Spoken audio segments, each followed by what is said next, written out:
ओम नमो भगवते वासुदेवाय। ओम नमो भगवते वासुदेवाय। ओम नमो भगवते वासुदेवाय। यः स्वानुभावम् अखिलं श्रुतिसारमेकम् आध्यात्मदीपम् अतितीर्षितां तमोऽन्धम् संसारिणां करुणयः पुराणगुह्यम् तं व्याससूनम् उपयामि गुरुं मुनीनां। नारायणं नमस्कृत्य नरं चैव नरोत्तमं देवीं सरस्वतीं व्यासं ततो जयमुदीरये।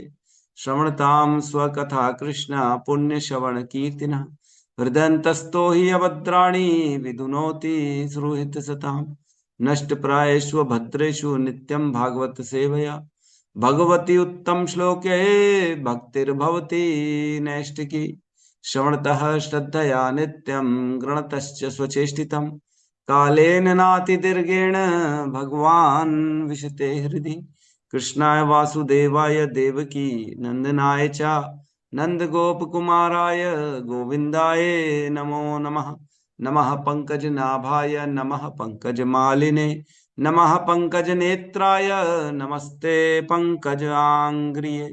जय श्री कृष्ण चैतन्य प्रभु नित्यानंद श्री अद्वैत गदाधर श्रीवासादि गौर भक्त वृंद। हरे कृष्णा कृष्णा कृष्णा हरे हरे हरे राम राम राम हरे हरे। हरे कृष्णा कृष्णा कृष्णा हरे हरे हरे राम राम राम हरे हरे। हरे कृष्णा कृष्णा कृष्णा हरे हरे हरे राम राम राम हरे हरे। हरे कृष्णा। तो सभी भक्तों का स्वागत है प्रातःकालीन श्रीमद् भागवतम के सत्र में। तो हमने शनिवार को श्लोक क्रमांक कौन सा किया था, मेरे को तो याद ही नहीं है। 13 हो गया है प्रभु जी, 14वां शुरू करना। आज 14 करना है, 13 हो जी चुका है। 13 जी तो हम अभी जो विषय चल रहा है अध्याय 5 स्कंद 2 समस्त कारणों के कारण, इसमें नारद जी द्वारा जो है प्रश्न पूछे गए ब्रह्मा जी से। तो ब्रह्मा जी उन प्रश्नों का उत्तर दे रहे हैं, है ना। तो शुरू में बताया उन्होंने ब्रह्मा जी ने कि मैं कुछ नहीं, ये तो सब भगवान की शक्ति से हो रहा है, जो है ना। 9वें नंबर श्लोक से चालू किया उन्होंने बताना। पहले पहले का ब्रह्मा ने कहा, मेरे वत्स, तुमने सब पर करुणा करके ही ये प्रश्न पूछे हैं, क्योंकि इनसे मैं श्री भगवान के पराक्रम को बारीकी से देखने के लिए प्रेरित हो रहा हूँ। जो प्रश्न पूछा उसके लिए क्या हो रहा है, प्रेरणा मिल रही ब्रह्मा जी को भगवान के बारे में विचार करने का, है ना। और 10वें नंबर श्लोक में कह रहे हैं, तुमने मेरे विषय में जो कुछ कहा है वह असत्य नहीं है, क्योंकि जब तक कोई उन श्री भगवान के विषय से अवगत नहीं हो लेता जो मुझसे परे परम सत्य रूप हैं, तब तक वह मेरे सशक्त कार्यकलापों से निश्चित रूप से मोहित होता ही रहेगा। तो जो मोहित होता है वह ब्रह्मा जी को भगवान समझता है, लेकिन जो भगवान को पराक्रम, जो है भगवान का जो अद्भुत पराक्रम है, वह जब जान जाता है तब पता पड़ता है ब्रह्मा जी किसकी शक्ति से काम करते हैं, भगवान की शक्ति से। 11वें नंबर श्लोक में कहते हैं, श्री भगवान द्वारा अपने निजी तेज ब्रह्म ज्योति से की गई सृष्टि के पश्चात मैं उसी प्रकार सृजन करता हूं जिस प्रकार की सूर्य द्वारा अग्नि प्रकट होने के उपरांत चंद्रमा, आकाश, प्रभावशाली ग्रह तथा टिमटिमा तारे भी अपनी चमक प्रकट करते हैं। जैसे सूर्य के चमक से चंद्रमा, ग्रह, तारे इत्यादि चमकते हैं, उसी प्रकार कह रहे हैं मैं भगवान की ब्रह्म ज्योति की शक्ति से ये सारा कार्य कर पाता हूं। जो जिम्मेदार व्यक्ति होता है वह सच बताता है, वह श्रेय खुद नहीं लेता, है ना। वो क्या बोलता है, नहीं नहीं मैंने नहीं किया प्रभु, इन्होंने किया। जो सच्ची बात है वो करता है ना। लेकिन आज के लोग में, आज के युग में ऐसे लोग मिलते ही बड़े कम हैं। सब फर्जी मिले हैं। सबको क्या चाहिए, अरे जी हमने किया है, हमने किया है, अरे इन्होंने नहीं हमने किया। तो सब क्रेडिट खाने के चक्कर में। लेकिन जो अध्यात्म में आगे है वो जानता है सच क्या है, और वो कभी भी खुद किसी भी प्रकार का यह क्रेडिट नहीं लेता, क्योंकि उसे मालूम है कि ये तो सारा भगवान की शक्ति मिलती है, भगवान की शक्ति से मैं कार्य कर पा रहा हूँ। हमारे अंदर भी जो शक्तियां मिलती हैं, जो भी हम कार्य कर पाते हैं, वो केवल और केवल कृष्ण के द्वारा शक्ति से ही हो पाता है। और 12 नंबर श्लोक में कहते हैं, मैं उन श्री भगवान श्री कृष्ण वासुदेव को नमस्कार करता हूँ तथा उनका ध्यान करता हूँ जिनकी दुर्जय शक्ति उन्हें अल्पज्ञ मनुष्यों को इस तरह प्रभावित करती है कि वे मुझे ही परम नियंता कहते हैं। तो जो माया शक्ति है भगवान की, वो सभी व्यक्तियों में आवरण डाल देती है और वह सच्चाई को पता ही नहीं करने देती है माया शक्ति। और 13 नंबर श्लोक में कहते हैं, श्री भगवान की भ्रमिक शक्ति माया अपनी स्थिति से लज्जित होने के कारण सामने ठहर नहीं पाती, लेकिन जो लोग इसके द्वारा मोहित होते हैं वे यह मैं हूं और यह मेरा है के विचार में लीन रहने के कारण व्यर्थ की बातें करते हैं। तो उन्हें क्या लगता है, जो ऐसे मोहित होते हैं उन्हें लगता है कि यह मैं हूं, ये मेरा है। अहम ममेती की भावना रहती है उनके अंदर। वो उनको क्या लगता है, कार्य करने वाले अरे हम ही हैं जी जो करते हैं, और कौन करता है यहाँ पे। तो इस प्रकार का विचार रखते हैं ये लोग, जो माया द्वारा जो है मोहित होते हैं। उन्हें लगता है ये शरीर मैं हूँ और शरीर से संबंधित जितने भी व्यक्ति हैं वह मेरे अपने हैं, है ना। हमने पढ़ा था, देह पत्र करत्रादिषु आत्मसैन्येषु असत्स्वपि अ अपश्यताम आत्म तत्वम पश्यन अपि न पश्यति। हमने पढ़ा था ये श्लोक, है ना, जिसमें कहते हैं कि जो है देख ही नहीं पाता है कौन, जो है अपश्यताम आत्म तत्वम, वो देख नहीं पाता है। नहीं नहीं, ऐसा नहीं था। तेषाम प्रमक्तो निददम निधनम पश्यन अपि न पश्यति। वह देख रहा है कि सब लोग मर रहे हैं, तो भी उसे क्या लगता है, ये सब जो है मेरे पत्नी बच्चे घर इत्यादि, ये सब मेरे सेना, मैंने अपनी सेना बना ली है ना, मैंने अपनी रक्षा के लिए इन सबों को बनाया है। मेरे संबंध देखो कितने मजबूत हैं, मेरे लिए लोग खड़े रहते हैं, है ना। बहुत लोगों को ऐसे ही लगता है। हमारे एक जो है ना बड़े दूर के जीजा लगे, वो बहुत पैसे वाले हैं, उनका बड़ा मित्र मंडल है, बहुत बड़ा मित्र मंडल, और डॉक्टर ये वो उनके दोस्त यार हैं।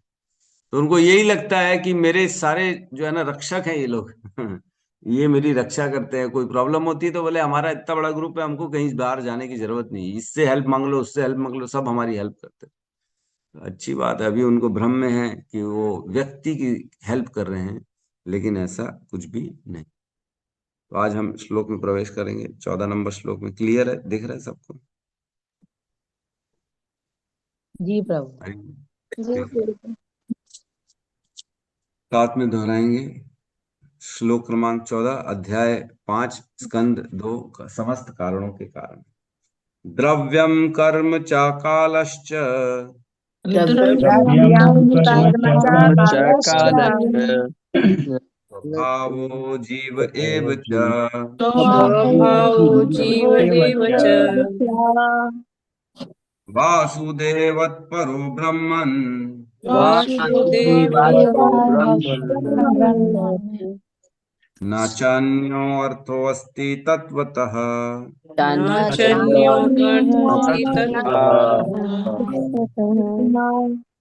द्रव्य कर्मस्य द्रव्यं कालस्य द्रव्यं कर्म च कालस्य कालस्य द्रव्य कर्म च कालश्च स्वभावो जीव एव च स्वभावो जीव एव च वासुदेवात् परो ब्रह्मन् वासुदेवाय ब्रह्मन् चान्यो अर्थो अस्ति तत्त्वतः चान्योऽर्थोऽस्ति तत्त्वतः द्रव्यं कर्म च कालश्च द्रव्यं कर्म च कालस्य स्वभावो जीव एव च स्वभावो जीव एव च वासुदेवात् परो ब्रह्मन् वासुदेवात् ब्रह्मन् न चान्यो अर्थो अस्ति तत्त्वतः चान्योऽर्थोऽस्ति तत्त्वतः द्रव्यं कर्म च कालश्च द्रव्यं कर्म च कालश्च स्वभावो जीव एव च स्वभावो जीव एव एव च। च। वासुदेवात् परो ब्रह्मन् वासुदेवात् ब्रह्मन् न चान्योऽर्थोऽस्ति तत्त्वतः न चान्यो चान्यो अर्थो अस्ति अर्थः तत्त्वतः। हरे कृष्ण। हरे द्रव्यं कृष्ण प्रभु। द्रव्यं द्रव्यं कर्म कर्म च कालश्च स्वभावो जीवेव च स्वभावो स्वभावो जीव एव एव च। च। वासुदेवात् परो ब्रह्मन् वासुदेवा ब्रह्मन् अस्ति तत्त्वतः न चान्यो चान्यो अर्थो अस्ति ततः। द्रव्यं कर्म च कालश्च द्रव्यं द्रव्यं कर्म च कर्म च कालस्य कालश्च स्वभावो जीव एव च स्वभावो जीव एव एव च। च। वासुदेवात् परो ब्रह्मन् वासुदेवात् परो ब्रह्मन् चान्यो अर्थो अस्ति तत्त्वतः अन्यो चान्यो अर्थो अर्थो अस्ति अस्ति तत्त्वतः। धन्यवाद। सृष्टि के 5 मूल अवयव शाश्वत काल द्वारा उनसे उत्पन्न अन्यो अन्य क्रिया तथा व्यक्तिगत जीव का स्वभाव, ये सब भगवान वासुदेव के भिन्नांश हैं। और सच बात तो यह है कि उनका कोई अन्य महत्व नहीं है। ओम अज्ञानतिमिरन्धस्य ज्ञानाञ्जनशलाकया चक्षुरुन्मिलितं येन तस्मै श्री गुरुवे नमः। श्री चैतन्य मनोभीष्टं स्थापितं येन भूतले स्वयं रूपः कदा मह्यं ददाति स्वपदान्तिकम्। वन्देऽहं श्रीगुरु श्रीयुतपदकमलं श्रीगुरून् वैष्णवांश्च श्रीरूपं सागरजातं सहगण रघुनाथान्वितं तं सजीवं साद्वैतं सावधूतं परिजनसहितं कृष्ण चैतन्य देवं श्री राधा कृष्ण पादान् सहगण ललिता श्री विशाखान्वितांश्च। हे कृष्ण करुणा सिंधु दीन बंधु जगतपते गोपेश गोपिका कांत राधा कांत नमस्तुते। तप्त कांचन गौरांगी राधे वृंदावनेश्वरी वृषभानुसुते देवी प्रणमामि हरि। वाञ्छाकल्पतरुभ्यश्च कृपा सिन्धुभ्य एव च पतितानां पावनेभ्यो वैष्णवेभ्यो नमो नमो विष्णुपादाय कृष्णपृष्ठाय भूतले श्रीमते भक्तिवेदांत स्वामी इति नामिने। नमस्ते सारस्वती देवे गौरवाणी प्रचारिणे निर्विशेष शून्यवादी पाश्चात्य देशतारिणे। जय श्री कृष्ण चैतन्य प्रभु नित्यानंद श्री अद्वैत गदाधर श्रीवासादि गौर भक्त वृंद। हरे कृष्णा कृष्णा कृष्णा हरे हरे, हरे राम राम राम हरे हरे कृष्णा। तो बहुत ही इंपॉर्टेंट श्लोक है ये। यह श्लोक उत्तर है कौन सा? यद अधिष्ठानम। हमने पिछले श्लोक में पढ़ा, वो क्या उत्तर था? जो प्रश्न पूछा गया था तीसरे श्लोक में जो नारद जी के द्वारा, कि यह जो है, नहीं दूसरे श्लोक में, यद रूपम यद अधिष्ठानम यद सृष्टिम इदम इदम प्रभो यद संस्थम यद परम यद च तत्तत्वम वदह तत्वतः। 6 प्रश्न पूछे थे। यद रूपम, इस जगत का रूप क्या है? और दूसरा प्रश्न पूछा था यद अधिष्ठानम, इसका आधार क्या? और यद सृष्टम, इसे किसने उत्पन्न किया?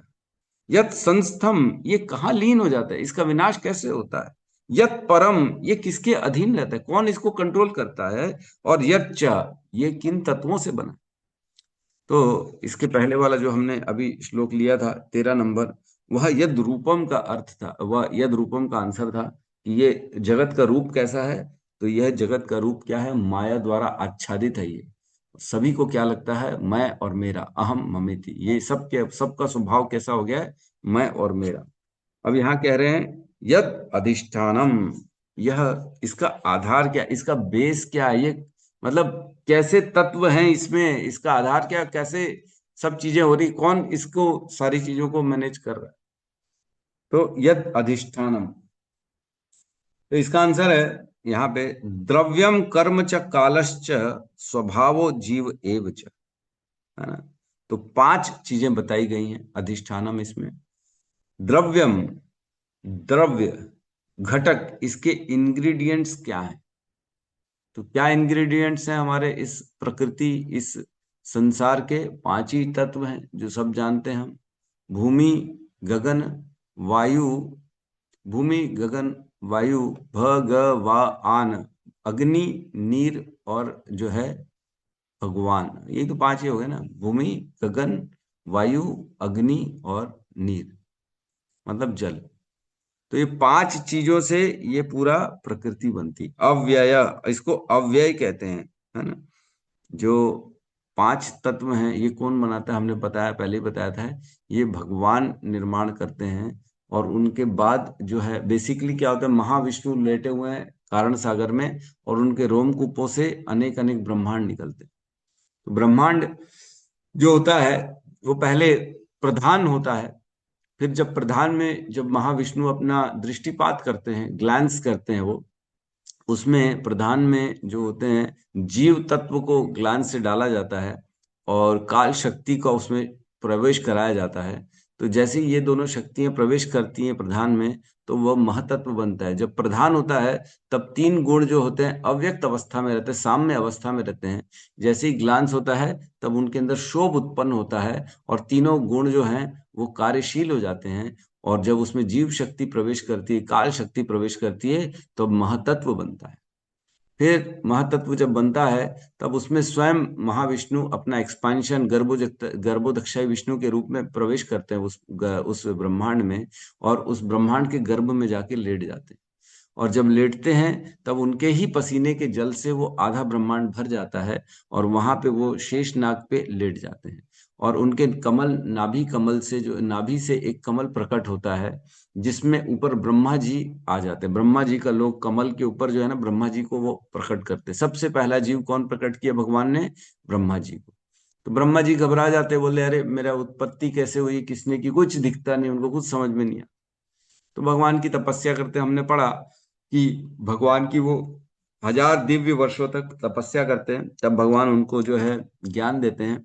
और उस ज्ञान से फिर वो सभी जीव जो ऑलरेडी अंदर प्रवेश करा चुके हैं महाविष्णु के जो है दृष्टिपात से, उन सभी जीवों को ब्रह्मा जी उनके कर्मों के अनुसार योनियां प्रदान करते हैं, सृष्टि बनाते हैं। सृष्टि मीन्स वह 5 तत्वों से जो है अलग अलग आइलैंड बना देंगे, पहाड़ बना देंगे, योनियां, पेड़ पौधे, पक्षी, जलचर, पशु, ये सारी चीजें उन 5 तत्वों से बनती हैं, जो ब्रह्मा जी सभी को उनके कर्मों के हिसाब से वह स्थान प्रदान कर देते हैं। और जब देखते हैं ये तो सब मैंने कर दिया लेकिन कुछ एक्टिवेट नहीं हो रहा, तब जो है गर्भोदक्षाई विष्णु अपना एक्सपांशन करते हैं क्षीरोदक्षाई विष्णु के रूप में, और वो हर कण कण में प्रवेश करते हैं परमात्मा के रूप में।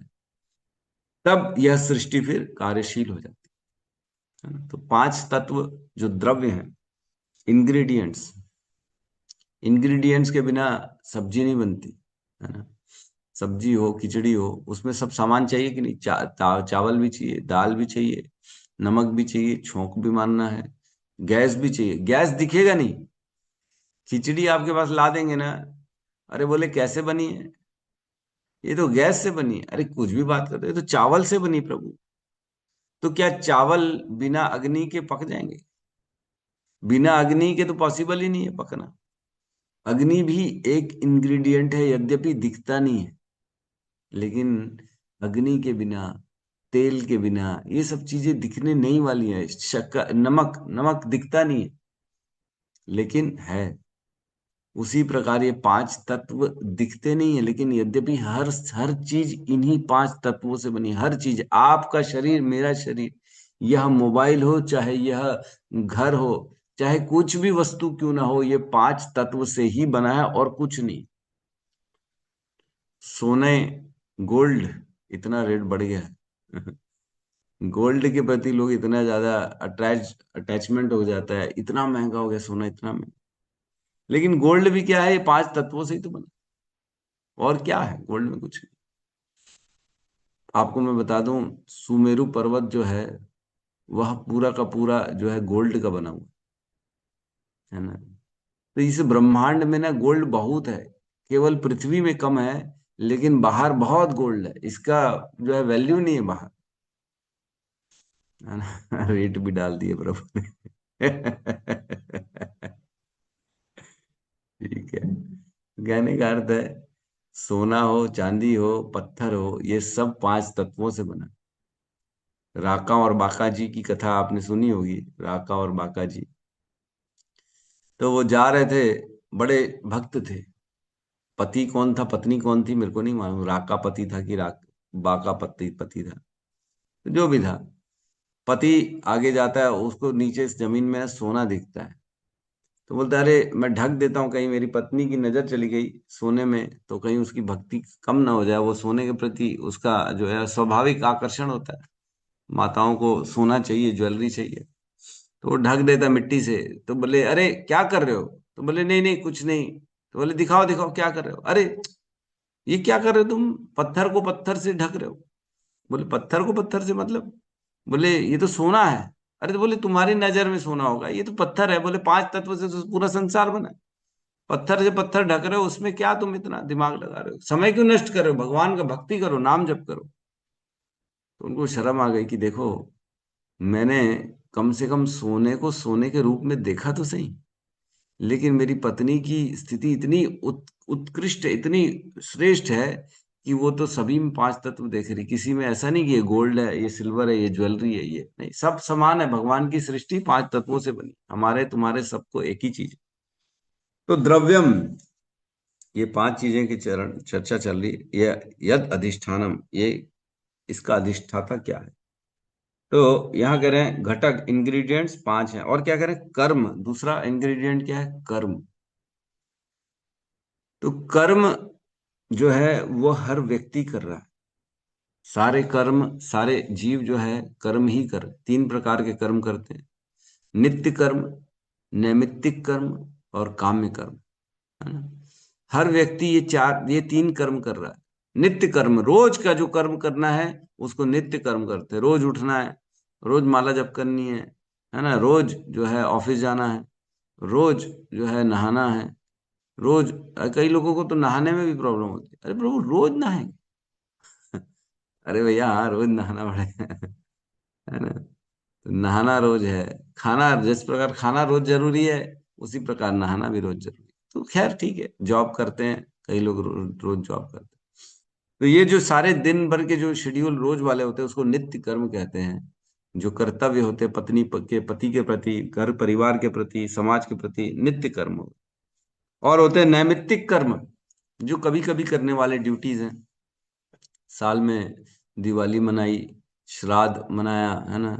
तो साल में जो है और अन्य जन्माष्टमी का कार्यक्रम साल में एक बार हो गया। तो नैमित्तिक कर जो कभी कभी करने वाले हैं, 5 साल में 6 साल में एक बार कोई कर्म करते हैं, उसको जो है ना कहते हैं। क्योंकि शुरुआत के जो गुजर जाता है तो उसका 5 साल बाद जाके जो है, या 4 साल बाद जाके गया जी में पिंडदान करना रहता है, एक बार जो करना रहता है।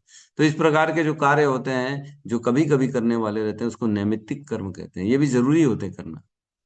और तीसरे होते हैं काम्य कर्म, जो व्यक्ति अपनी इच्छा पूर्ति के लिए करता है, इंद्रिय तृप्ति के लिए कार्य करता है, उसे काम्य कर्म करते हैं, है ना। सिगरेट पी रहा है, उसको गाड़ी चाहिए तो उसके लिए मेहनत करके गाड़ी खरीद रहा है। मोबाइल चाहिए तो उसके लिए मेहनत करके मोबाइल खरीद रहा है। ये सारी इच्छाएं, पिक्चर देखने जा रहा है, अपनी इच्छा पूर्ति करने के लिए जो कर्म कर रहा है। पिक्चर देखने जाएंगे तो बढ़िया तैयार होंगे, ऑटो में जाएंगे, मॉल में जाएंगे, व्यवस्था करेंगे, सारी चीजों की टिकट खरीदेंगे। तो ये सारे कर्म कर रहा है ना, अपनी इंद्रिय तृप्ति, एक पिक्चर देखने की। तो ये सारे कर्म जो है काम्य कर्म कहें। तो इसके अलावा एक और कर्म होता है आपातकालीन कर्म, जो कभी कभी आपातकालीन स्थिति में आदमी करता है। तो ये 3-4 प्रकार के कर्म जो व्यक्ति करता है, ये सारे के सारे कर्म जो हैं उनका वर्णन चल रहा है। तो ये 5 चीजों का वर्णन क्या कर रहे हैं, ये सब के सब क्यों कर रहे हैं?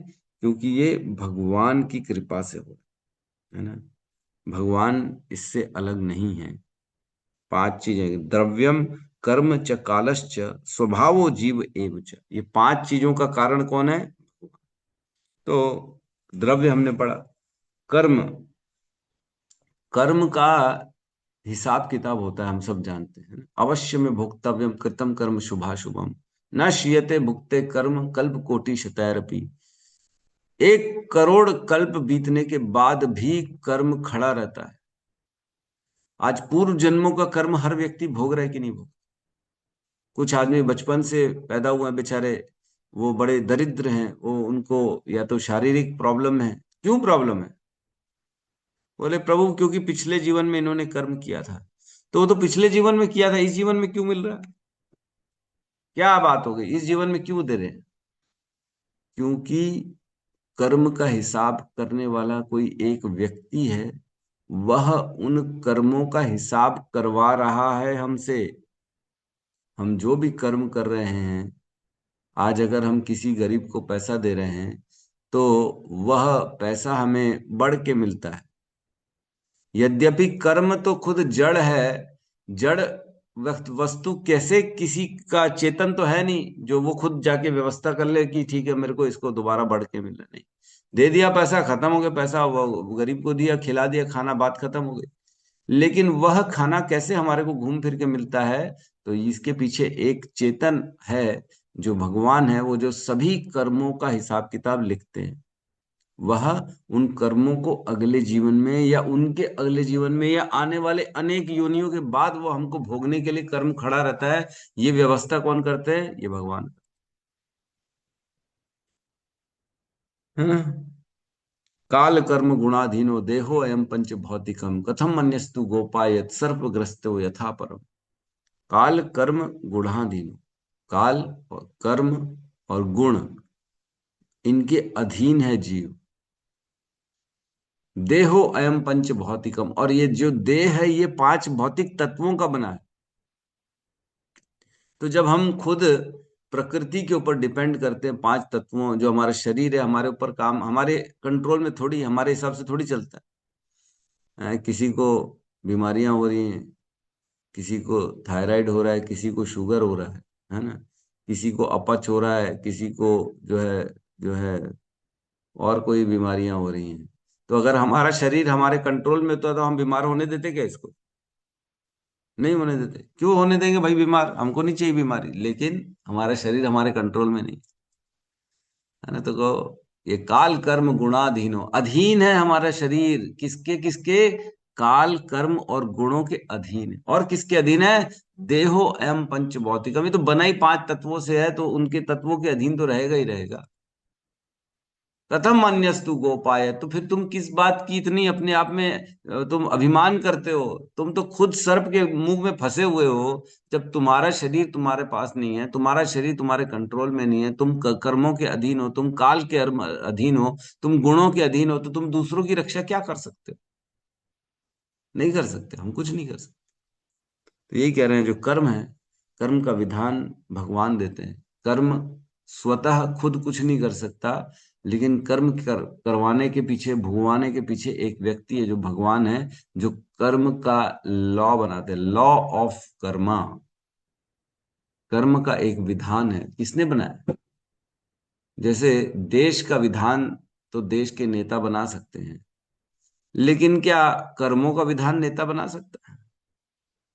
आज हमारे सरकार ने भले ही मुर्गा खाना अलाउड कर दिया है, पशु वध अलाउड है ना, मार दे रहे लोग, काट काट के दुकानों में बेच रहे, मांस काट काट के, छील छील के।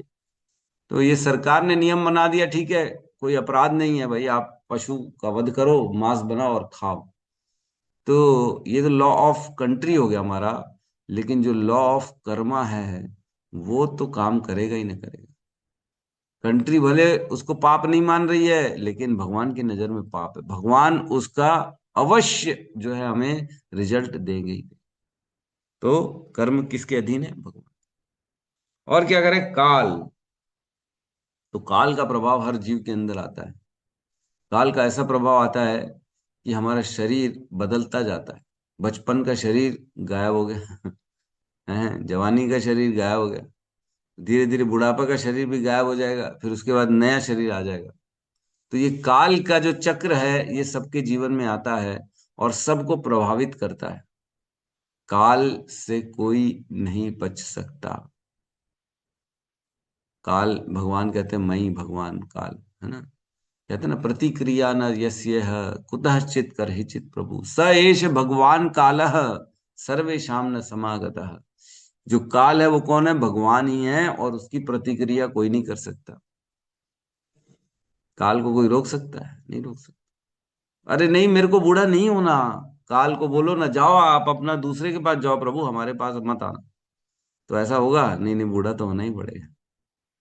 पसंद बदल जाती काल के प्रभाव से। जो बचपन में अच्छा लगता है वो बड़ा हो सकता है बड़ा होने के बाद बेकार लगे, गंदा लगे, अरे छी छी, मैं क्या करता था बचपन में। काल ने क्या किया? हमारी बुद्धि को भी बदल दिया, हमारे विचारों को बदल दिया, हमारे शरीर को बदल दिया।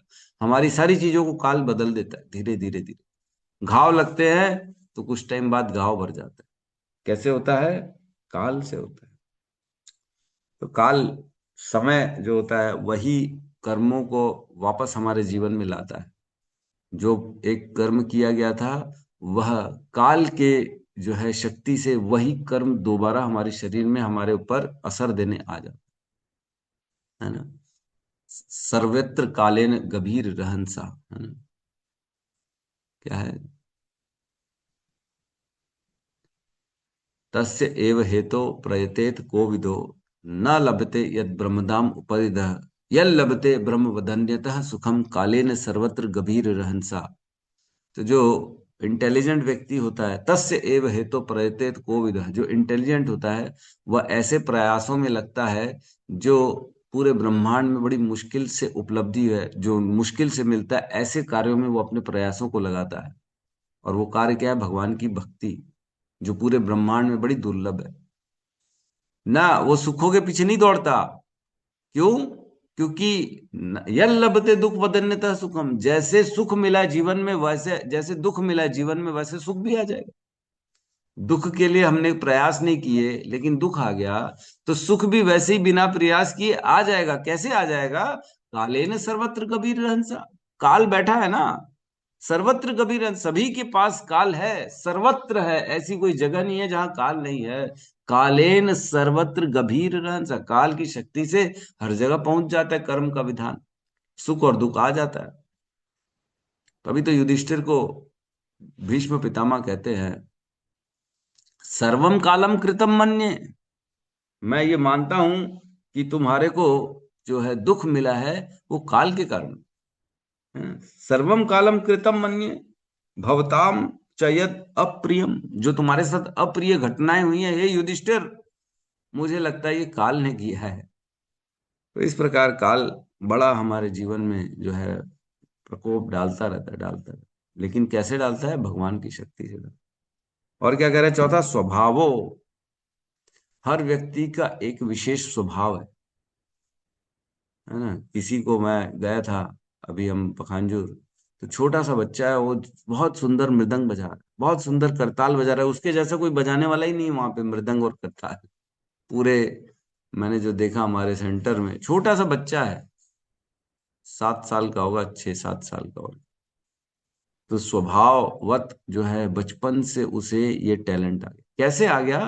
क्योंकि ये स्वभाव जो होते हैं ना, ये स्वभाव कैसे बनता है? जब हम कोई कर्म करते हैं, तो जब कर्म करते करते करते करते रहते हैं, तो वह कर्म धीरे धीरे हमारे अंदर चित्त में अपनी छाप छोड़ देता है ना। किसी को सिगरेट पसंद है तो सिगरेट पीते पीते पीते पीते उसके हृदय में, उसके चित्त में छाप पड़ जाएगी सिगरेट पीने की। फिर वो बाद में ऐसा होगा, सिगरेट के बिना रह ही नहीं पाएगा, तो स्वभाव बन जाएगा उसका। तो ये तो बड़ा गंदा एग्जाम्पल दिया मैंने, है ना। ये ऐसा एग्जाम्पल नहीं देना चाहिए भौतिकता वालों वाला। हमें देना चाहिए बढ़िया सुंदर कोई भगवान का, जो सवेरे उठता है, सपोज करो डेली 15 साल तक जो सुबह 4 बजे उठ रहा है, अब उसको अगर आप बोलोगे कि सोते रहो, तो क्या होगा? वो तो सो ही नहीं पाएगा, उठ जाएगा, उसका नींद ही खुल जाएगा। बोले ये मेरा स्वभाव बन चुका है, अब मैं नहीं सो सकता। 4 बजे मैं रोज उठता हूँ तो खुद ब खुद अब मेरी नींद खुल जाती है। मेरे को 7-8 बजे तक सोने बोलोगे तो मैं सो ही नहीं सकता, क्योंकि कर्म करते करते करते करते वह छाप छोड़ देता है हमारे चित्त में, और जो चित्त में छाप छूट जाती है वही स्वभाव बनता है। और वह स्वभाव एक जीवन से दूसरे जीवन तक जाता है, और वही दूसरे जीवन में भी स्वभाव अपने आप को प्रकाशित करता है, और उस स्वभाववश व्यक्ति कार्य करता है। किसी को क्रोध आ जाता है, किसी को सहनशीलता आ जाती है। तो बोले बचपन से ऐसा है प्रभु। तो बचपन से ऐसा है कि हमने उसका कोई डिजाइन किया है क्या पैदा होने के पहले कि इसको क्रोध आना चाहिए, इसको नहीं आना चाहिए? ये स्वभाव पिछले जीवन से आता है, और इसके लिए कौन जिम्मेदार है? भगवान। पिछले जीवन से इस जीवन तक स्वभाव लाने वाले कौन है? भगवान। और जीव, पांचवी चीज है जीव। तो हम जानते हैं जीव जो है भगवान की तटस्था शक्ति है, अपरा। एक होती है भगवान की परा प्रकृति और एक होती अपरा प्रकृति, जिसका वर्णन 7वें अध्याय में आता है भगवत गीता में। भूमि रापो अनल वायु खम मनो बुद्धि रेव च अहंकार इति में भिन्ना प्रकृति अष्टधा।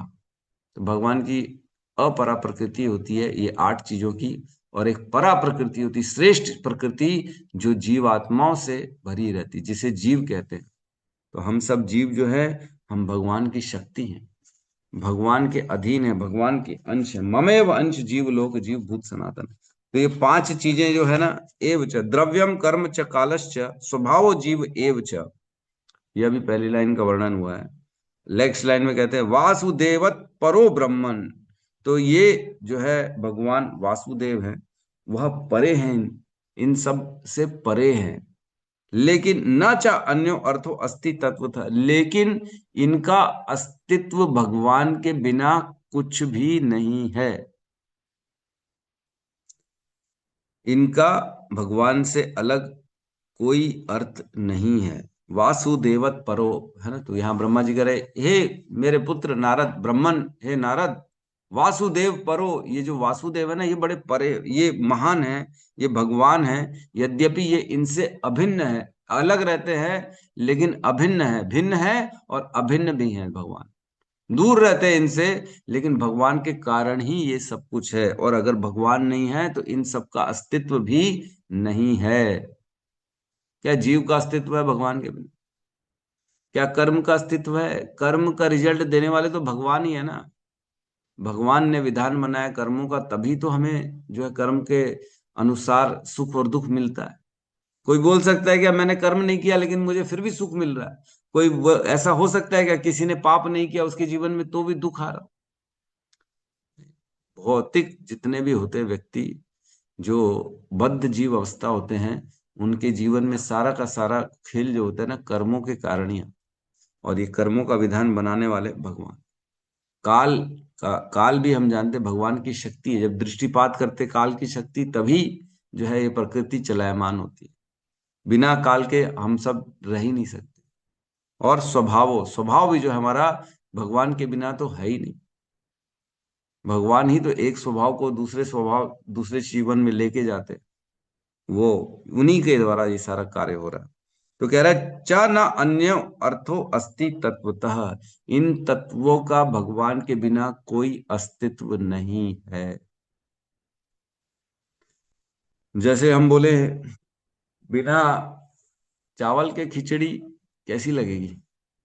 अरे प्रभु, बिना चावल के खिचड़ी तो होती ही नहीं, अस्तित्व नहीं है बिना चावल के खिचड़ी का, या बिना पानी के शरबत का। अरे प्रभु, कुछ भी बात करते हो आप, बिना पानी के शरबत, ये कैसे पॉसिबल हो सकता है? ये है पॉसिबल? नहीं है। या फिर हम कहें बिना पिता के पुत्र का अस्तित्व, क्या पॉसिबल है बिना पिता के पुत्र? ऑटोमेटिक कोई किसी का संतान बन गया बिना उसके पिता के? ऐसा हो ही नहीं सकता प्रभु, कुछ भी बात करते हो। उसी प्रकार कह रहे ना अन्यो अर्थो अस्ति तत्वता, इन सब का कोई अर्थ नहीं है अगर यहाँ पे वासुदेव ना हो। भगवान के कारण द्रव्य है, भगवान के कारण कर्म है, भगवान के कारण ही काल है, और भगवान के कारण ही स्वभाव है, और भगवान के कारण ही जीव है। इन सब का अस्तित्व किस पे टिका है? भगवान पे टिका। अगर भगवान नहीं तो कुछ भी नहीं है। न काल है, न कर्म है, न द्रव्य है, न स्वभाव है, न जीव आत्माएं हैं। ये पांचों चीजों का आपस में भी कनेक्शन है कि नहीं? जीव का कनेक्शन काल से है, कर्म से है। जीव के ही कर्म जो है उसको अगले जीवन में मिल रहे हैं। तो ये पांचों का आपस में समंजस बिठाने वाले कौन है? भगवान है। जैसे तार होते हैं ना, 5-6 तार आ गए, जैसे 5 घोड़े, 5 घोड़ों की लगाम किसके पास में? एक जो है सारथी के पास में। वह पांचों को कंट्रोल करते हैं। उसी प्रकार ये पांच जो है आपस में बंधे हुए हैं एक दूसरे के साथ, इनका प्रभाव एक दूसरे के ऊपर पड़ता रहता है। काल का भी प्रभाव जीव पे पड़ता है, कर्म का प्रभाव भी जीव पे पड़ता है, स्वभाव का प्रभाव भी जीव पे पड़ता है, द्रव्यों का प्रभाव भी जीव पे पड़ता है। तो ये सारा कौन मेंटेन कर रहा है? हम तो नहीं कर रहे, ये भगवान कर रहे हैं। ये भगवान के भिन्न अंश हैं, लिखा ना इसमें अनुवाद में, ये सब भगवान वासुदेव के भिन्नांश हैं। अर्थात जिस प्रकार मैंने बताया था, सूर्य की सत्ता है तभी बादल है। सूर्य ही तो अपने प्रकाश से गर्मी पैदा करता है और समंदर से पानी भाप के रूप में बनता है और उससे बादल बनते हैं। हम जानते हैं कि नहीं जानते? लेकिन सूर्य और बादल में भेद है। लेकिन हम ये बोलेंगे सूर्य बादल सूर्य से अभिन्न, अगर सूर्य नहीं हो तो बादल होगा क्या? नहीं होगा। जैसे पिता है तभी पुत्र है, लेकिन पिता पुत्र एक हैं क्या? नहीं नहीं, अलग अलग है। पिता को हम पुत्र नहीं बोल सकते, पुत्र को पिता नहीं बोल सकते, लेकिन पुत्र है, इसका अर्थ यह है कि पिता भी है, पिता के कारण पुत्र है। उसी प्रकार भगवान है, इसीलिए ये सब है, इसीलिए ये सब कार्य कर पा रहे हैं। भगवान नहीं है तो कुछ भी नहीं। ये हमारी फिलॉसफी भी यही है ना, अचिंत भेदा भेद, है ना। अचिंत समझ के परे है, भेद है और भेद नहीं भी। दोनों में भेद है, कृष्ण में और हम में भेद है, भगवान में और जीव में भेद है और भेद नहीं भी है। भेद है कैसे है? भगवान अलग है, उनका अस्तित्व अलग है, हमारा अस्तित्व अलग है। हम उन्हीं के कारण है, अगर वो नहीं है तो हम भी नहीं है। लेकिन गुणों में हम समान है भगवान से। भगवान भी सच्चिदानंद है, हम भी सच्चिदानंद। भगवान कभी भी कभी मरते नहीं है, हम भी, जीवात्मा भी कभी नहीं मरती, जीवात्मा भी सच्चिदानंद है। तो हम भगवान से अलग नहीं हैं, भगवान से जुड़े ही हुए हैं, भगवान जैसे ही हैं। लेकिन भगवान का अस्तित्व अलग है, हमारा अस्तित्व अलग है। सदा सदा के लिए भगवान हमेशा अपनी शक्तियों के साथ कार्य करते हैं और हम सदा सदा के लिए भगवान की सेवा करते हैं। तो इस प्रकार भगवान में और हमें भेद है भी और नहीं। तो इसके तात्पर्य में कहते हैं, यह घटनाओं से भरा जगत निर्विशेषतया वासुदेव की अभिव्यक्ति है। निर्विशेषतया, निर्विशेषतया, पिछले श्लोक में पढ़ा ना, भगवान की ब्रह्म ज्योति की शक्ति से ब्रह्मा जी इस सृष्टि को प्रकाशित करते, लिखा। तो ब्रह्म ज्योति को क्या कहते हैं? निर्विशेष। जो भगवान को स्वरूप में नहीं मानता, भगवान को एक व्यक्ति नहीं मानता, वो बोलता है भगवान एक शक्ति है, तो अर्थात क्या है? निर्विशेष। वह विशेष नहीं देखते, भगवान में कोई विशेष नहीं है, वो निर्विशेष मानते हैं। भगवान एनर्जी है, एक बिना स्वरूप के, जो जिसको हम कहते हैं उसे निर्विशेष कहते हैं। तो ब्रह्म ज्योति को बेसिकली निर्विशेष कहा जाता है। तो कह रहे हैं वासुदेव की अभिव्यक्ति है, क्योंकि इसके सृजनकारी अव्यय, उनकी अन्य अन्य क्रिया तथा फल का भोक्ता जीव, ये सभी भगवान श्री कृष्ण की बहिरंगा तथा अंतरंगी शक्तियों द्वारा उत्पन्न है। तो सारे के सारे जो हमने देखा, चाहे द्रव्य हो, द्रव्य भगवान की बहिरंगा शक्ति से उत्पन्न होता है, जीव भगवान की अंतरंगा शक्ति से उत्पन्न होता है, तो भगवान की तटस्था शक्ति होता है जीव। तो इस प्रकार अलग अलग शक्तियों से भगवान की ये सारे उत्पन्न होते हैं। और कह रहे हैं, शाश्वत काल द्वारा निर्धारित इन स्थूल तथा सूक्ष्म अवयवों का भोग करने वाला जीव अंतरंगी शक्ति की उपज है। भगवान बताते हैं 7.5 में कि ये जो जीव है, ये मेरी एक परा प्रकृति है, ये अंतरंगा शक्ति से प्रकट होता है मेरी जीव, जिसे तटस्था शक्ति भी कहते हैं। तो ये क्या है? स्थूल और सूक्ष्म अवयवों का भोग कर रहा है। स्थूल मीन्स ग्रॉस और सूक्ष्म मीन्स सटल, जिसे हम देख नहीं सकते। जैसे मन, बुद्धि, अहंकार है, इसे सूक्ष्म कहा जाता है। और स्थूल किसे कहेंगे? जैसे स्थूल इसे कहेंगे ना, पृथ्वी, जल, अग्नि, वायु, इसे स्थूल कहते हैं। तो ये कर्म भी सूक्ष्म है, कर्म स्थूल नहीं है। काल भी सूक्ष्म है, स्वभाव भी सूक्ष्म है, लेकिन द्रव्य ये स्थूल है। तो ये 5 जो घटक हैं, इनमें से एक घटक जो है वह स्थूल है और बाकी जो है वो सूक्ष्म है कि नहीं। तो इसका भोग करने वाला जीव है, जिसे इस जगत में या वैकुंठ लोक में रहने की छूट है। भौतिक जगत में जीव ठगनी अविद्या से छला जाता है। अविद्या से छला जाता है व्यक्ति को, उसका आवरण मैंने बताया था। अविद्या के दो जो है उसके जो है टाइप्स होते हैं, जो उसके दो होते हैं, एक आवरणात्मिका और एक प्रक्षेपात्मिका।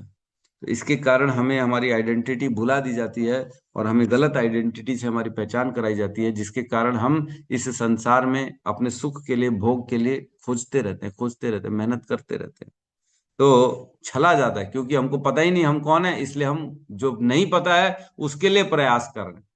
तो छला जा रहा है ना, बेवकूफ बनाया जा रहा है हमारे। किंतु वैकुंठ लोक में वह किसी भ्रम के बिना आध्यात्मिक अस्तित्व की अपनी सामान्य अवस्था में रहते हैं। तब जब वैकुंठ जाते हैं तब उसे पता है कि मैं कृष्ण का सेवक हूं, मुझे कृष्ण की सेवा करनी, बस यही जीव की आइडेंटिटी है।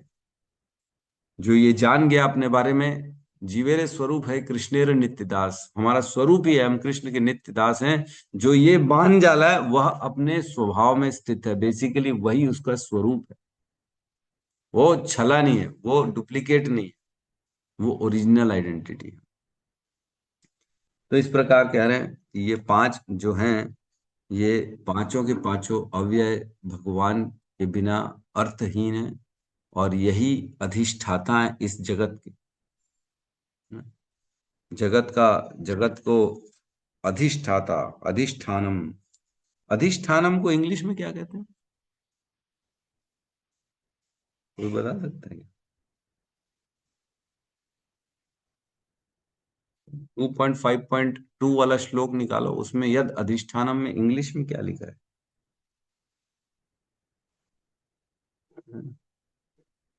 ठीक है, देखेंगे, डालिए। तो यहाँ पे किसी का कोई प्रश्न है तो हम ले सकते हैं।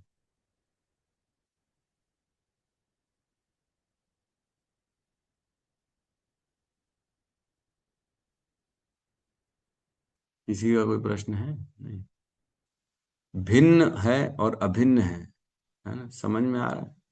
भिन्न भी हैं और अभिन्न भी। यद्यपि स्वरूप अलग अलग है तो इसे कहेंगे भिन्न है, लेकिन एक दूसरे के ऊपर उसकी सत्ता निर्भर करती है, इसे कहते हैं अभिन्न है ना।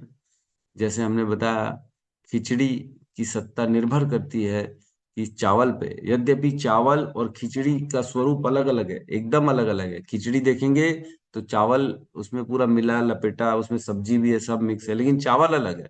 लेकिन क्या खिचड़ी बिना चावल के हो सकती है? नहीं हो सकती। उसमें उसका एक अभिन्न है, खिचड़ी चावल से अभिन्न है, लेकिन स्वरूपवत दोनों भिन्न भिन्न है।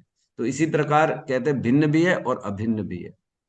तो हमारा जगत जो है वो भगवान से भिन्न भी है और अभिन्न भी। यस, रिपु निशान प्रभु जी। हरे कृष्ण प्रभु जी, दंडवत प्रणाम। यस, प्रणाम प्रभु जी। प्रभु जी, अभी आपने कर्म के बारे में बताया था, थोड़ा सा जरा सा विस्तार से इसके बारे में पुनः फिर से बताइए, इसको नोट करना है प्रभु जी। ये बहुत इंपॉर्टेंट चीज है प्रभु जी। ये जब कभी हम वक्तव्य देते हैं, सुनते हैं, लेक्चर देते हैं, तो कर्म के ऊपर तो बहुत बड़ी एक लेक्चर, इसके बारे में थोड़ा सा बताइए प्रभु जी। प्रभु जी, मेरा ना एक पूरा लेक्चर ही है कर्म के ऊपर, है ना, उसको मैं शेयर कर दूंगा आपको अभी ग्रुप में। बस।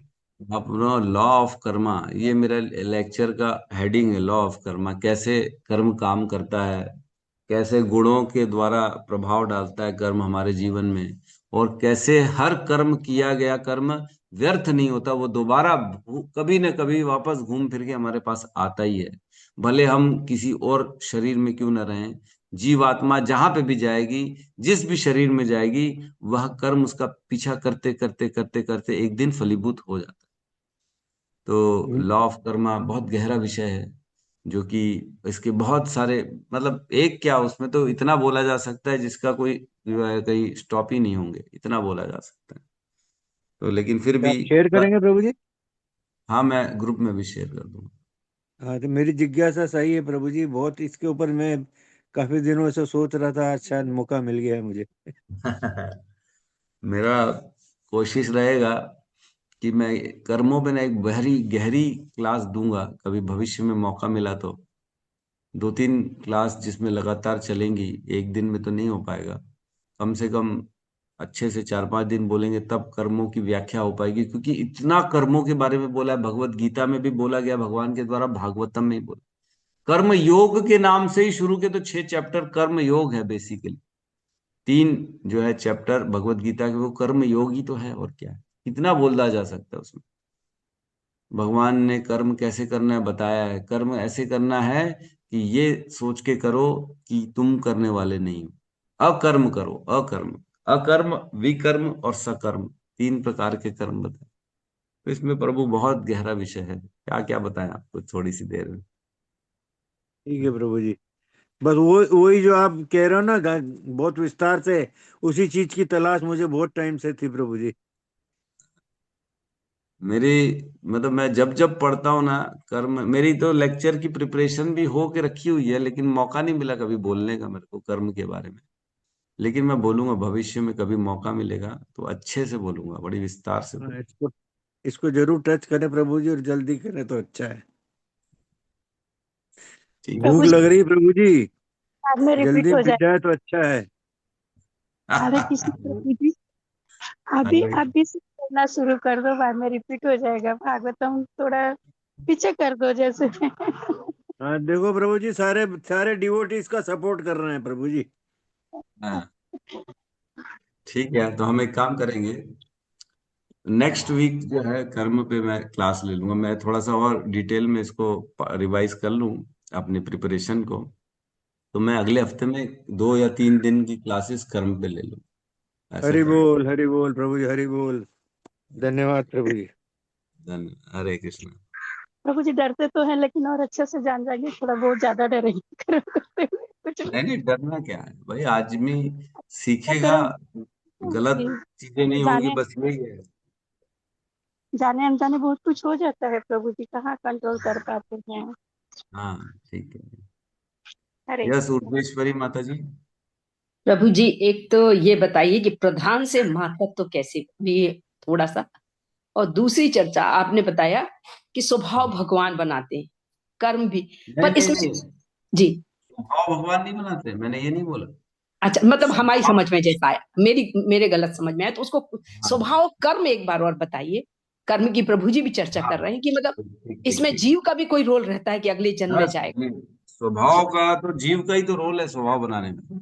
जी तो जी। जब आप अपने देखो क्या होता है, हमारे को ना भगवान ने स्वतंत्रता दी हुई है। आज हम कुछ भी खा सकते हैं, कुछ भी बोल सकते हैं, कहीं पे भी जा सकते हैं, है ना, कोई भी कार्य कर सकते हैं। तो ये अधिष्ठान हम, ठीक है, तो ये स्वतंत्रता भगवान ने दी है।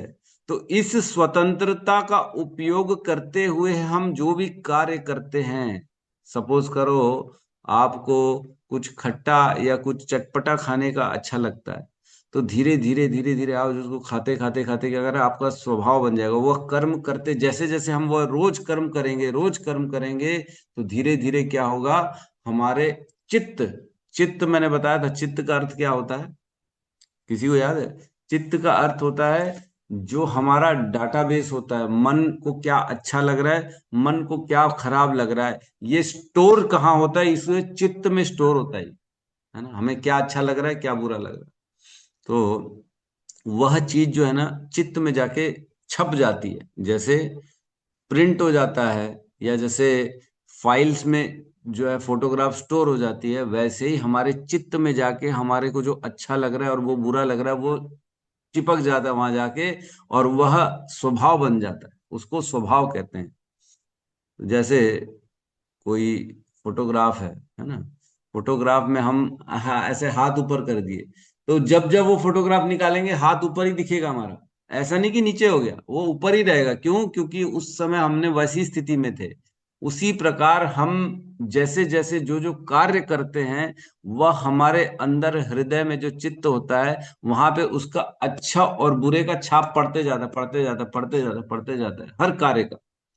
तो जो कार्य ज्यादा करते हैं, जो हमको पसंद होगा, हम ऑब्वियसली वो ज्यादा करेंगे। किसी को गाली देना पसंद है तो दिन रात रे बे रे बे रे बे रे बे करते रहेंगे, और गंदी गंदी गालियां देते हैं।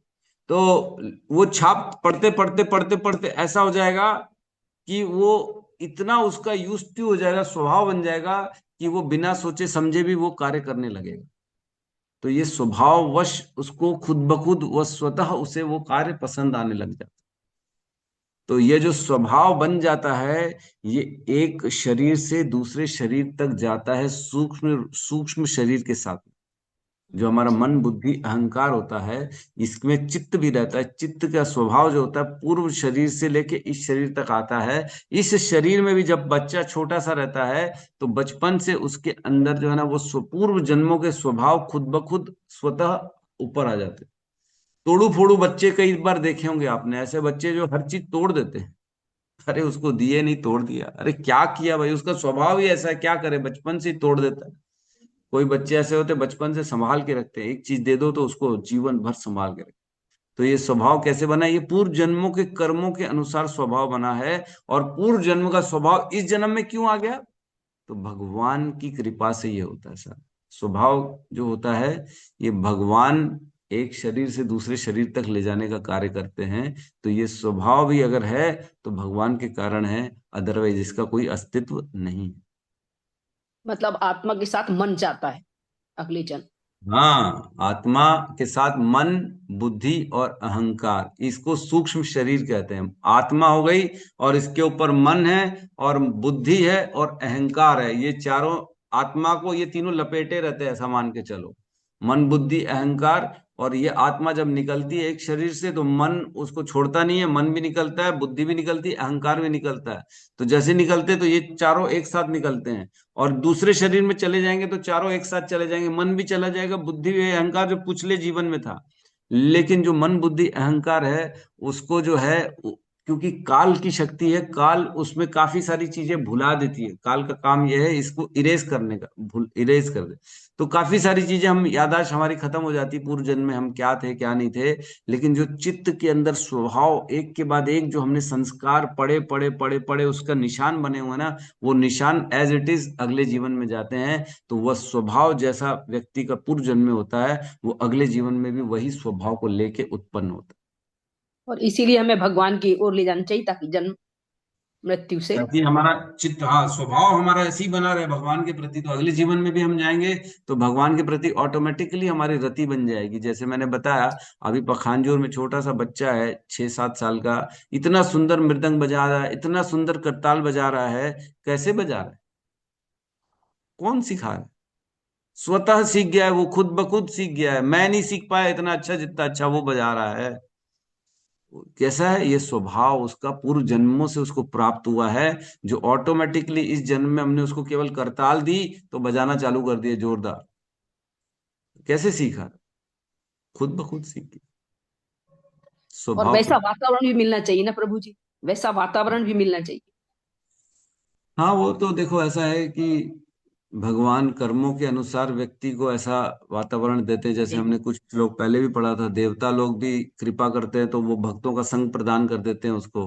हमने पढ़ा था निष्कपट कृपा और सकपट कृपा। सकपट कृपा में तो और फंसाते संसार में, निष्कपट कृपा में क्या करते हैं, भक्तों का संग प्रदान करा देते हैं देवता लोग। तो बहुत कारण है, हमारी जो हम कर्म जो भी करते हैं उससे हमारी पाप और पुण्य होते हैं। तो पुण्य भी दो प्रकार के होते हैं, एक होता है भुक्ति उन्मुखी पुण्य और एक होता है भक्ति उन्मुखी पुण्य। भुक्ति मीन्स भोग करने की इच्छा होगी, ऐसे पुण्य होंगे भोग मिलेगा, सुविधाएं मिलेंगी, पैसा मिलेगा, गाड़ी मिलेगा, दोस्त मिलेंगे, सब मिल जाएगा भोग करने के लिए। और दूसरा पुण्य होता है भक्ति उन्मुखी पुण्य। ऐसे पुण्य होंगे जिससे भक्तों का संग मिलेगा, मंदिर जाने का मौका मिलेगा, प्रसाद पाने का मौका मिलेगा, भगवत गीता ऑटोमेटिकली हाथ में आ जाएगी।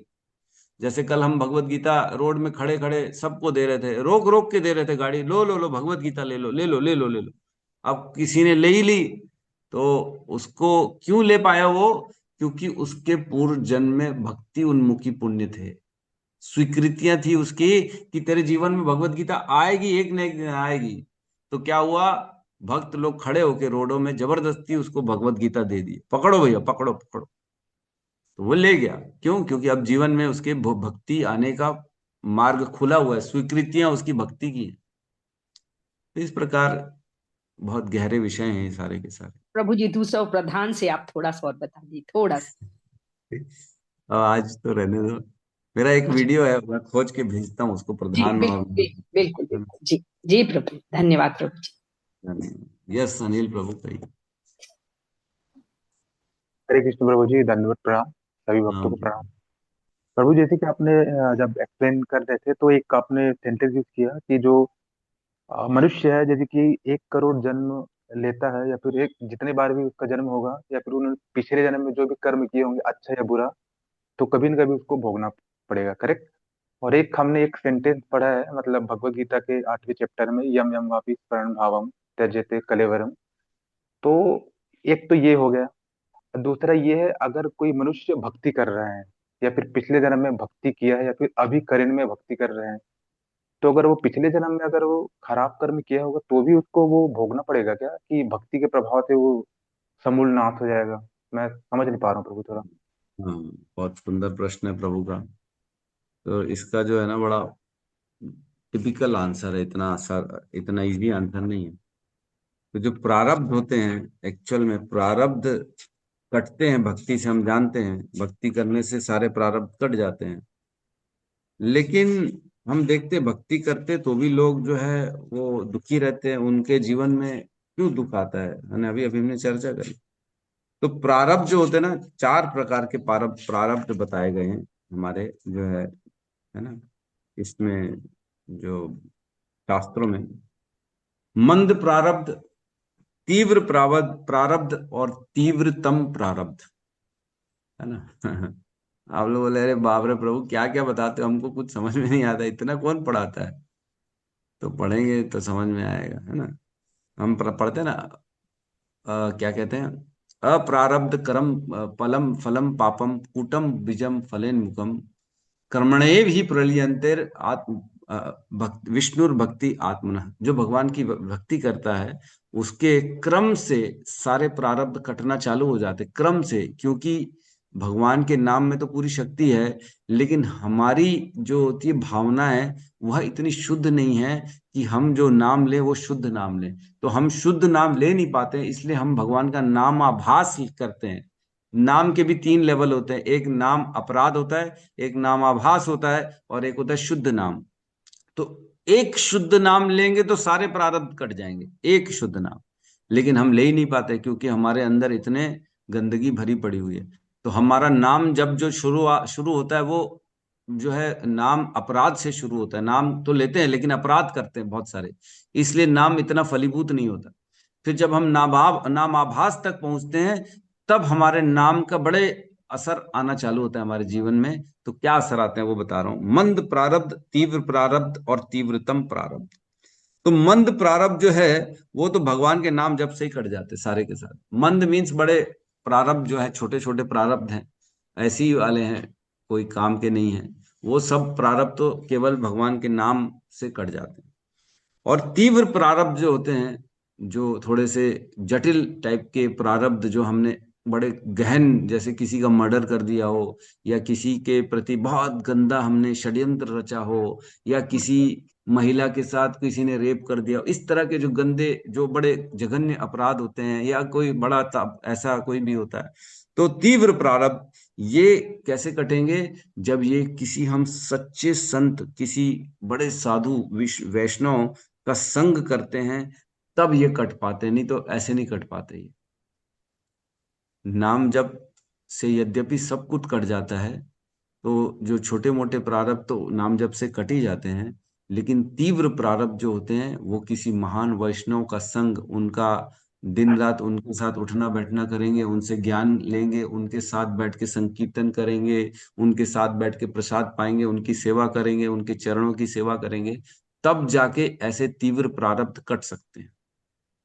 और जो तीव्रतम प्रारब्ध है और एकदम भयंकर टाइप के, जिसे भोगना ही पड़ता है, जिसे व्यक्ति को भोगना ही पड़ता है। लेकिन लेकिन लेकिन अगर कोई अनन्य भक्ति कर ले, अनन्य मीन्स ना कोई अन्य, केवल और केवल भक्ति करे, कुछ भी और ना, जीवन में कुछ भी नहीं हो उसकी, केवल भक्ति हो, तब जाके ऐसे तीव्रतम प्रारब्ध से भी मुक्ति पॉसिबल है, लेकिन बहुत मुश्किल। तो ये जो तीव्रतम प्रारब्ध है ना, ये इसीलिए हम देखते हैं हमारे गुरुओं वैष्णवों के जीवन में भी आते हैं। जो बड़े बड़े गुरु देखे हमने, जैसे संत माधव दास थे, भगवान के साथ रोज बातचीत करते थे, फिर भी उनके जीवन में उनको बुखार आया, उनकी पेट खराब हो गया, उनके लेटे लेटे मलमूत्र निकल जाता था, तो जो भगवान स्वयं जाते थे उनको साफ करने के लिए। तो ये तीव्रतम प्रारब्ध बड़ी मुश्किल से कटते हैं, नहीं बहुत मुश्किल होती है इनको काटने में। तो इस प्रकार 3 प्रकार के प्रारब्ध बताए गए हैं। तो तीनों का लेवल अलग अलग है। नाम जब से मंद प्रारब्ध तो ऐसे ही कट जाते हैं, कोई फर्क नहीं पड़ता है। जो 16 माला करता है उसके मंद प्रारब्ध कट जाएंगे। तीव्र प्रारब्ध तब कटेंगे जब किसी शुद्ध भक्त के संग में आएंगे, उनकी सेवा करेंगे, उनका अनुगत करेंगे, उनके सरेंडर करेंगे, उनकी वचनों को फॉलो करेंगे, तब जाके तीव्रतम प्रारब्ध कटते हैं। और नहीं, तब तीव्र प्रारब्ध करते हैं। और तीव्रतम तो बहुत मुश्किल होता है, जब अनन्य भक्ति करेगा व्यक्ति, ध्रुव महाराज, प्रहलाद महाराज के जैसे, तब जाके उसके तीव्रतम प्रारब्ध भी कट जाते हैं। ठीक है प्रभु। प्रभु बहुत अच्छे से क्लियर करते हैं, हम सारा कचरा दिमाग का हम भक्ति में सच बता रहे हैं, बहुत शंकाएं सब दूर हो जाती तो क्या है माता जी, पढ़ना पड़ेगा हैं। ये भगवान और की कृपा सुनना है जो पड़ेगा। आप हम लोगों के जीवन में आए थे। अरे ये तो गुरु महाराज की कृपा है, और कहीं ना कहीं भगवान का एक खेल है, और क्या, भगवान की जो इच्छा होती है होता तो हरे है। कृष्णा प्रभु जी। हरे कृष्णा। यस प्रभु जी। प्रभु जी, हमारा प्रारब्ध ही तो है जो आप जैसे गुरु हमें मिले हैं। हरि बोल, हरि बोल। जो जो माता जी ने अभी कहा, हमारे दिमाग का कचरा नहीं, ये हमारी पीढ़ियों का, आने वाली संतानों का और परिवार का कचरा भी दिमाग से दूर कर देगा प्रभु जी। आपका सानिध्य इसी तरह मिलता रहे, और हम इसी तरह आपकी जो आपसे ज्ञान प्राप्त करते रहें। हरे कृष्णा प्रभु जी।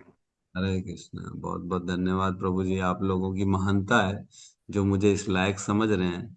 यद्यपि मैं तो कुछ लायक नहीं हूँ, जो थोड़ा बहुत सीखा है गुरुओं से उसी का बस वचन वही हम बोल देते हैं।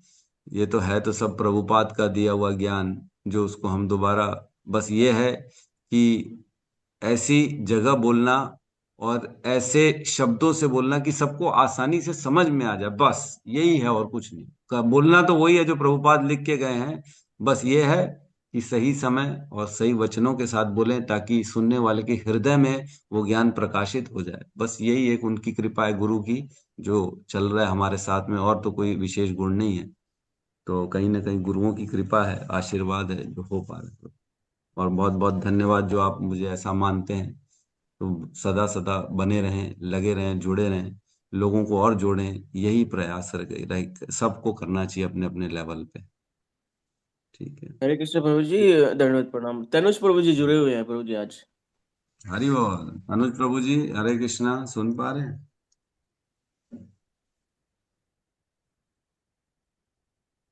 प्रभु जी सुन पा रहा हूँ बिल्कुल। हरे कृष्णा। कहाँ हो आप? अपना मुखारविंद दिखा दीजिए प्रभु। बिल्कुल बिल्कुल। अच्छा, ठीक है ठीक है। तो तनुज प्रभु हमारे साथ पखानजूर में कल जुड़े, और प्रभु जी का भाव बड़ा सुंदर है, और हृदय से वो चाहते ही हैं भगवान। और खैर देखो, जो भी सनातनी है, जो भी कभी किसने भी, जो हम तो बचपन से घर का माहौल ही व्यक्ति देखते आता ना, पूजा आदि इत्यादि सारे भगवान के नाम जब ये सब चलता आ रहा है, तो प्रभु जी जुड़े, और बहुत बहुत ही ज्यादा मतलब इनके अंदर जो है वो जो जोश दिखा हमारे को, जो हमारे धर्म के प्रति, भगवान की भक्ति के प्रति, प्रचार के प्रति। और भगवान दृढ़ता से लगे रहे हमारे साथ, कल भी बड़ा खिचड़ी बांटने में, इसमें उसमें। तो आपका बहुत बहुत स्वागत है। जी तो जी प्रभु प्रभु जी। प्रभु जी के स्वागत के लिए एक बार जोरदार सब मिलके हरे कृष्ण महामंत्र का उच्चारण करते हैं। हरे हरे कृष्ण हरे हरे कृष्णा कृष्णा कृष्णा कृष्णा कृष्णा हरे कृष्णा हरे हरे हरे राम राम राम राम हरे राम हरे राम हरे हरे हरे हरे। हरे। हरे कृष्णा। मैं बता दूं, जो कल आपने सब देखा हमारा जो एक इंटरव्यू सॉर्ट ऑफ हुआ था, तो वो तनुज प्रभु जी भी वो कैमरा मैन है जो हमारे सामने है, और इनके मित्र हरे जो मिथुन प्रभु हैं, वो जो वहां पे जो होस्ट थे जो पूछ रहे थे, वो मिथुन प्रभु जी, वो ये दोनों साथ में चैनल चलाते हैं पूरा वहां पे पखानजूर में। और बहुत ज्यादा फॉलोअर्स हैं इनके, जो है वहाँ के बहुत हजारों लाखों में फॉलोअर्स हैं। तो प्रभु जी जुड़े हैं हमारे साथ इस्कॉन में, इसमें इस प्रचार में। तो आप, मैं बता दूं तनुज प्रभु, इस ग्रुप में आप जितने लोग देख रहे हैं, अभी तो कम लोग हो गए, 58-60 लोग हैं, लेकिन ये 80 लोग तक चले जाते हैं। सब पूरे इंडिया से जुड़ते हैं, कहाँ कहाँ से नहीं जुड़ते हैं हमारे इस ग्रुप में। दिल्ली से, बम्बई से, कलकत्ता से, चेन्नई से, हैदराबाद से, और लखनऊ से, कानपुर से, तरह तरह के, भोपाल से, इंदौर से, हर जगह से व्यक्ति जुड़ते हैं। और ऐसा नहीं है कि एक दिन जुड़ रहे हैं और कल नहीं जुड़ रहे, ऐसा नहीं है, रोज जुड़ रहे हैं। हाँ, रोज रोज जुड़ते हैं। और पिछले 4 साल से हमारी ये क्लास चल रही है, तो भगवान की दया से चली रही है, चली रही है, और आज तक चली रही है। तो हमारा यही उद्देश्य है कि लोगों को जो शास्त्रों का ज्ञान है वो मिले, जो लोगों के अंदर जो कंफ्यूजन्स हैं, कर्म को लेके, काल को लेके, ईश्वर को लेके, प्रकृति को लेके, जीव को लेके, है ना, भक्ति को लेके, प्रारब्ध को लेके, भाग्य को लेके, ये सारी चीजों पे चर्चा होती है भगवत गीता भागवतम के माध्यम से। तो उसको कोशिश करते हैं हम क्लियर करने की। तो आप बने रहें, आप भी हमारे साथ जुड़े रहें, यही प्रार्थना है ना। बहुत बहुत धन्यवाद। कुछ कहना चाहेंगे आप? अनम्यूट करके प्लीज आप कुछ कहेंगे। नहीं नहीं, आज पहला दिन था, मैं कल से ज्वाइन करना चाह रहा था लेकिन ज्वाइन नहीं कर पाया। कल लिंक थोड़ा लेट में आ गया था। आज सुबह ठीक उठते है। हुए वेट कर रहा था कि हाँ 6 बजेगा तो मैं ज्वाइन कर लूँ सबसे पहले, वही चल तो रहा आज था। आप पूरा शुरू से सुन रहे हैं? हाँ हाँ, शुरू से सुन। तो अरे वाह, हरी बोल, अच्छा लगा बहुत सुनते सुंदर। हुए, मतलब पूरा कुछ कुछ डाउट रहते हैं प्रारब्ध को लेके, वो पूरा अच्छा क्लियर हुआ। आज हम्म। प्रारब्ध की 3 जो चरण है वो मुझे पता चला पहली बार, नहीं तो मैं प्रारब्ध तक ही पहले सोच रहा था। आज पता चला कि हम्म। प्रारब्ध के भी 3 चरण हैं, 3 स्टेज होते हैं, इसीलिए जो है हमको पिछले जन्म का जो पाप है इसमें भोगना पड़ रहा है। हरि नाम लेने के बाद भी क्यों कष्ट आता है, अब हरि भक्ति से पता चल रहा है कि ये कारण हो सकता है। Yes yes yes. अच्छा लगा प्रभु जी, बहुत सुंदर लगा मुझे। Thank you, thank you. आप भी आए, हमको भी अच्छा लगा, बहुत अच्छा लगा। बस कल रात आप को मैंने सब। प्रचार कर दिया था कि सुबह से सब टाइमिंग आ जाए, ऑनलाइन जुड़े, और भी लोगों को मैंने उड़ीसा से भी जोड़ दिया है, दिल्ली के भी कुछ दोस्तों को जोड़ दिया, मतलब टोटल मैंने लिंक कर दिया था सभी से। अरे वाह वाह वाह, बहुत बहुत बहुत सुंदर, बहुत सुंदर। तो कैसा लगा कल का? अगर कुछ शेयर करेंगे प्रभु जी, सब लोग बैठे हैं यहाँ पे। कल का आपका जो कार्यक्रम रहा, आप पूरा क्योंकि इन्वॉल्व थे, प्रभु पहली बार हमारे साथ इस्कॉन के कार्यक्रमों में प्रभु जी इन्वॉल्व होके पूरा जो है टॉक में खड़े होके बराबर खिचड़ी भी बांटा, भगवत गीता भी दी लोगों को, जोड़ा भी। तो क्या कहना चाहेंगे, कैसा लगा?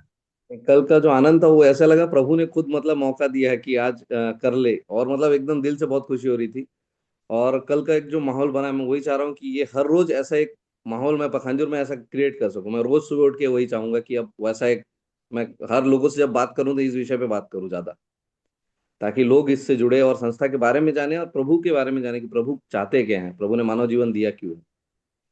तो कल का आनंद वाला दिन था, और कल जो लास्ट में हमने कीर्तन किया, हल्का जो नाच हुआ, उसमें अलग ही एनर्जी का फील हुआ था मुझे, कि ऐसा लग रहा था वो हम इस ब्रह्मांड में नहीं थे, कहीं और कहीं चले गए थे। अरे, इतना आनंद आया था। बहुत बहुत बढ़िया है। तो प्रभु देखो जी हरे भक्ति कृष्णा, आपसे प्रभु प्रार्थना रहेगा आप प्रत्येक संडे को आइएगा प्रभु जी। और साथ बिल्कुल में जी, हमारा तो कोशिश यही है कि सब मिलके आनंद करें। ये आनंद हर संडे को होता है, हम करने की कोशिश करते हैं। बिल्कुल देखो बिल्कुल। अभी ये संडे जो है ना, आपको बता दूं, मैं वैसे अभी अनाउंस करने ही वाला था, ये संडे इस्कॉन रायपुर में मेरा प्रोग्राम है, अर्ली अच्छा। मॉर्निंग। पूरे रायपुर के रोटरी क्लब वालों को इनविटेशन गया है हमारा, और लगभग 100 लोगों का आने की तो उम्मीद है ही है, कंफर्मेशन है, लगभग 100 लोग आएंगे, और भी लोग आ सकते हैं।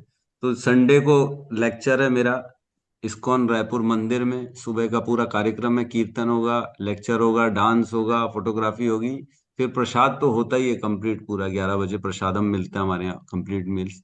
तो ये संडे अगर कोई कोशिश करे, आए, जो मैक्सिमम लोग आएंगे तो बड़ा आनंद आएगा। सुबह 7 बजे से मंदिर आना है। तो यहाँ पे भी देखना रहता है प्रभु सेवाएं मिली रहती है, कैसा करेंगे, है बिल्कुल। ना। अब आपका तो इंतजार रहेगा प्रभु, कब फिर से आप आएंगे पखानजूर में, तो अच्छा लगेगा। और कोशिश तो यस, मेरी ये रहेगी मैं भी रायपुर में आ सकूं अभी इसी वीक, फिर तो मैं एक बार आइए। कोशिश करूंगा। बिल्कुल। Most welcome. 8 आप आए तो फरवरी को आ प्लीज रहे कॉल हैं प्रभु जी। करिए। हैं? 8 फरवरी को प्रभु जी फिर से आ रहे हैं। हाँ, 8 उसका फरवरी तैयारी को भी करना है हमको।